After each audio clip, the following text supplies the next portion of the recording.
Now, when he talks about this group called Antifa, this is, again, the president talking about a group that he wants to list as a terrorist organisation. This is what the president has had to say about this group, Antifa. We support the right of peaceful protesters, and we hear their pleas. But what we are now seeing on the streets of our cities has nothing to do with justice or with peace. The memory of George Floyd is being dishonored by rioters, looters, and anarchists. The violence and vandalism is being led by Antifa and other radical left-wing groups. Now, Rowan, Richo seared something into my brain when he had to go at us for saying woke too many times last week. We were the only two people in the world who used it. And it did get me thinking, right? Now, a lot of people watching us will know everything about Antifa, but there's a lot of people who may have heard it but don't quite understand what it is. I gave a characterisation at the start of the show about what I think that it is. These are people who claim that righteousness is on their side and they will physically confront those whom they believe to be racist, misogynist, etc., etc., etc. But when you have a look at them, they are often built for battle here. Tell everyone about Antifa. What is it? Okay, so it's a movement that stands for anti-fascist or anti-fascism, and they sell themselves as being against fascism. Now, fascism itself is something that you can debate about what is it and what does it mean, but basically it's a tyrannical form of government. So they're saying we are against a tyrannical form of government.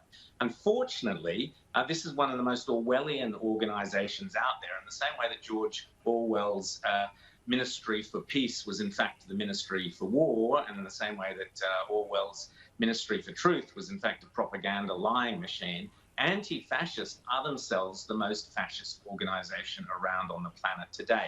And I'll qualify that by saying, putting it in the context of, and we always say if you use the Hitler analogy, you use the argument, understand all that. But for democracy to fall, the only time we've ever seen democracies fall is when there is mob rule. And mob rule grows out of a movement where they take to the streets, burn things, destroy things. The brown shirts in Hitler's Germany. There have been plenty of other examples, the Bolsheviks in the Russian Revolution, going all the way back to the French Revolution. Once you get anarchy on the streets, then your system of government can fall, and those determined to take over power hope to seize power through this. Antifa is no different to every other anarchist organisation. In fact, it's grown out of many other anarchist organisations. Its sole goal is to create mayhem on the streets. That's its purpose.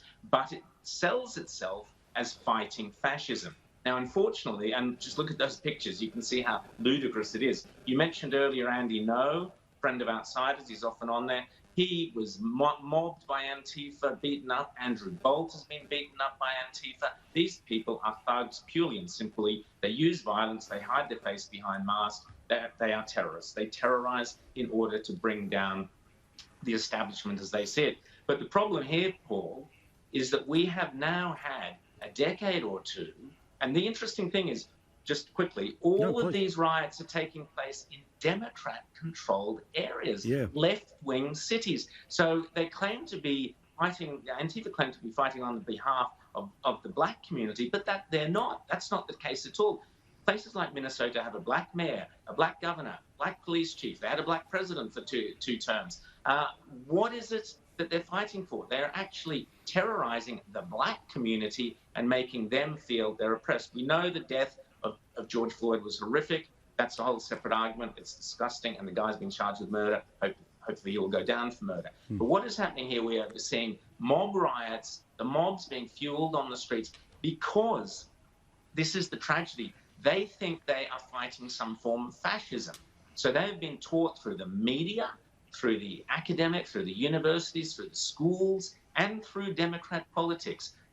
We have seen from the moment Donald Trump got elected, we had comedians holding up a decapitated head of Donald Trump. We've had endless violence, demonizing against Trump and trying to portray him as some kind of tyrant. So these people think they are fighting against that. It's the most perverse and tragic scenario, because people, good-meaning people, are allowing themselves to be duped by Antifa into thinking they are fighting against fascism, when in fact all they are doing is promoting it.